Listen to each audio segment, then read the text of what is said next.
other reason that we don't like arousal in a fear-based, problem-oriented, lacking creativity world. And if you don't have creativity, all you have are problems, because you can't solve them.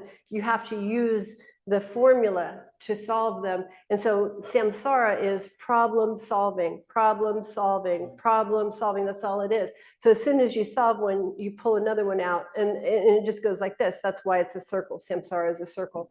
And so so if that is the orientation of the world, if all of the inertia, all of the momentum, everything is moving in that direction, and suddenly you see a creative solution because somehow you accidentally woke up creativity in yourself, well, then you're seen as the problem. You're seen as an enemy of the state, because you are an enemy of the problem state. You're in the solution state.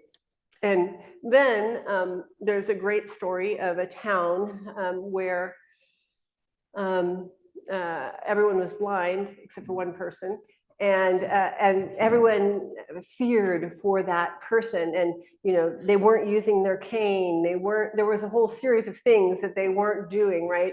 They were just reading. They weren't using the Braille system, and so they seemed both in danger to themselves and to others. And so the whole town kept coming down on this person for not following the protocols of being a blind person.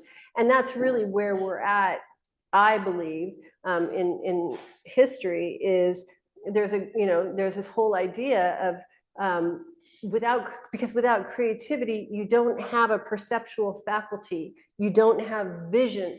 All you have is reliance on authority, the ways that things have been, the experts. That's all you have. But as you have people starting to wake up this faculty and can see for themselves, well, then you have this whole world of people who are terrified. And some of them are terrified for good reason. It's because they're good-hearted, blind people who are scared you're going to get hit by a car because you're not using your cane. That's the example. But then you're saying, no, actually, that's just not how it is. Well, you sound crazy, because they have never known any other reality. And so this is the rub that I believe we're experiencing as a culture.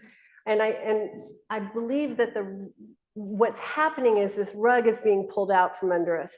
This melting of form is what we'll call it, that is the creative force that will appear as AI and all of these other things, where nothing we knew was true. So that's what's happening.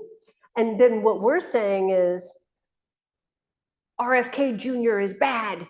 No, AOC is bad. No, I can't believe Bernie went over there. No, I can't. And you see, we're locked in this because this is for many too daunting to begin to even consider. There are very few of us. We've done a lot of psychedelics. It's thrilling. Like, bring us over there, get us out of this. But we also, what was once our compass, which was the media, well, they're still the people who are using the canes. So they can't give you an accurate understanding of what's happening either. So we're in this really strange time of this huge transition. And in this huge transition, everyone has the potential, because this just has to wake up.